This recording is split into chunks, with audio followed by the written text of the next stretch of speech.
everybody, this is Angie from Tourangie.com, and today we're going to go through East River Mountain Tunnel and take the first exit and cross back over East River Mountain, ending the video at the top of the mountain on the West Virginia border at the beautiful overlook. Before I jump into the history of the tunnel, I want to talk to you about the major complaint of the tunnel. People that are from this area complain so much about people slowing down while driving in the tunnel. And I understand. It can be overwhelming or a little bit scary, especially to those of you who have never driven in a tunnel before. But just realize two things. The speed limit is 55 miles an hour. You don't need to slow down to 30. And number two, you can get in the left lane here. But if you're in the tunnel, it's a solid line. You're not supposed to change lanes. I'm going 55 mile an hour in this tunnel, and I'm still going to be passed. People will unfortunately speed through the tunnel. But this is one of the biggest complaints I hear from people of this area. And sometimes it does back up quite a bit, is they drive through the tunnel and they have to slow down to 25 miles an hour because somebody is driving so slow in the tunnel. So I just thought I would share that. It's kind of funny to hear all the people complaining about it, but at times I have seen it majorly be backed up due to slow drivers. This tunnel is on Interstate 77 and it straddles the border of West Virginia and Virginia. In fact, there's a sign on the side of the wall back there that shows West Virginia and Virginia on the other side of it. It's so hard to find in the tunnel, but it is there. This is also known as Route 52. Now, I'll be taking the exit right out here past this tunnel, and it takes you over the mountain. I've always referred to going over the mountain as Old Route 52. That may not be right, but that's how we're going to go. So some of the history of the tunnel. It was construction actually began on August 12th, 1969, and it opened on December 20th, 1974 at a cost of $40 million. It was the most expensive construction project undertaken by the West Virginia Division of Highways at the time. 51% of the tunnel on the northern side is considered in the state of West Virginia, and the other 49% is in the state of Virginia. Before opening the tunnel, like I was saying, you had to cross this mountain here, and I called it Old Route 52. This side of the mountain, they also refer to it as East River Mountain Road, but once you get to the top and cross over into West Virginia, they call the road Scenic Drive. Going through the tunnel is a much safer drive, even though it can be scary for those who have never been through a tunnel before, than driving this road, especially in the winter.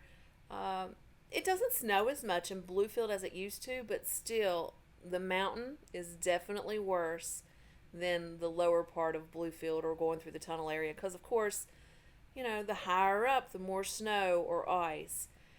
This is a curvy mountain road, but it is beautiful. You can see. You probably will notice at times I've recorded my voice in after this, and there are several deer at times on the left-hand side of the road.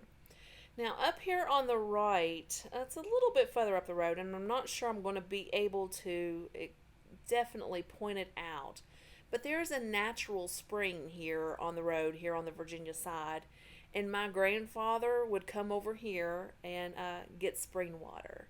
He absolutely loved the spring water off of East River Mountain on the Virginia side. But if you all are old enough or remember this area back in the day, you'll remember that, of course, before the tunnel was built, this was the main road to drive south. You had to cross this mountain if you wanted to go south into Virginia or on further south. So at the top of this mountain, which is now the East River Mountain Overlook, used to be like a little roadside stop amusement little area. They had a train, which the train now resides at Bluefield City Park, but it was a nice little pit stop, roadside stop, and people talked about it all the time back in the day. Before I was born, I used to hear stories about this as I was a young kid. It went into, it kind of fell apart, after the building of the tunnel. Most people went through the tunnel instead of coming up over the mountain, which makes total sense. It saves so much time and it's a lot safer of a drive. So the area up at the top of East River Mountain went into disarray. Buildings started to fall apart. There was a lot of actually criminal activity, a lot of drug deals and different things with illegal drinking and different things like that were happening up here on top of the mountain. Anyway, that's all changed now. It's a decent place to come up to. They had done a revitalization, oh gosh, in the past 20 years probably. And you'll see it once we get up to the top of the mountain. It's a beautiful place. It's a nice scenic overlook to come and, you know, after you've done this little cute drive. Because this is a pretty drive, but definitely don't do it in the winter. Link to the video that I made well over a year ago. It was one of my first videos I ever made. One of the first like 5, I believe, which was the East River Mountain drive and the overlook area. So I'll have it attached here because in this video I'm just going to stop at the top of East River Mountain so you'll see the scenic view, but I'm not getting out and looking around or anything. So I'll attach that video here on YouTube. East River Mountain starts basically at Tazewell, Virginia, and goes northeastern till about Narrows, Virginia. It forms, of course, like I've said, the southern border of Mercer County, West Virginia, and Bland, Virginia.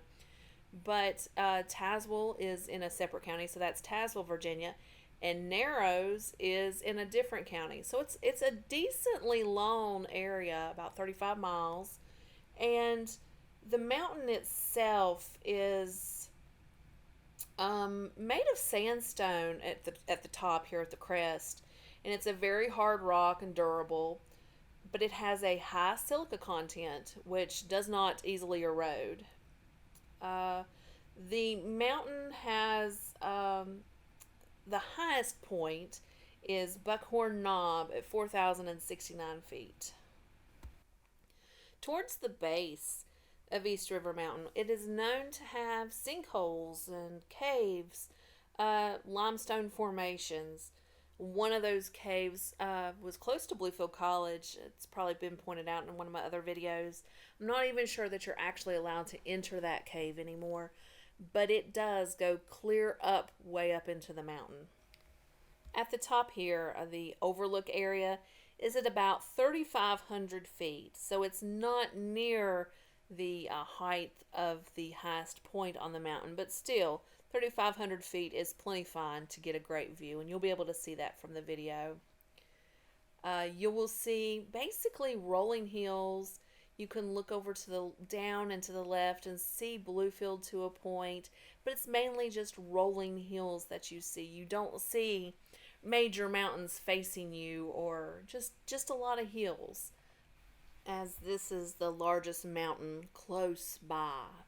One of my favorite things to do is being downtown or just in the vicinity of Bluefield, even on Route 460 at places, and look up at the mountain.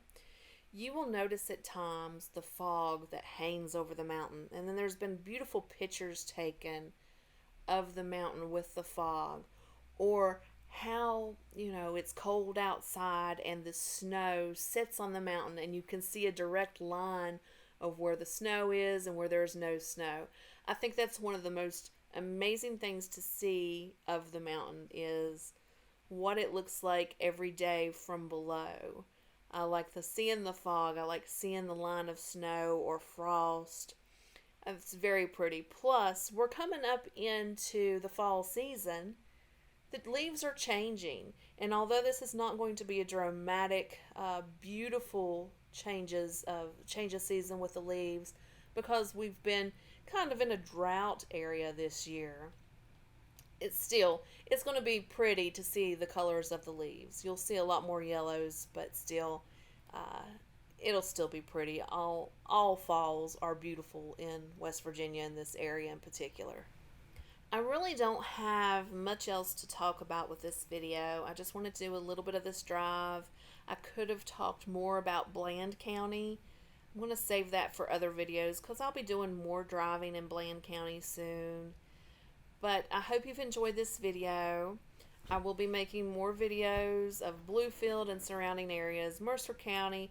I will be heading, of course, Bland County, Tazewell County, Giles County, and neighboring counties in the future too.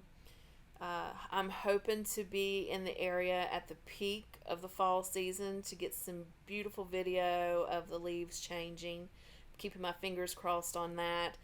This year's fall leaves may not be as nice as other years because the area has been in a little bit of a drought this year, and the leaves will not be quite as pretty as normal, but still it every year, no matter what, the changing of the leaves, it is a beautiful season to see, and I hope I can have videos to show that.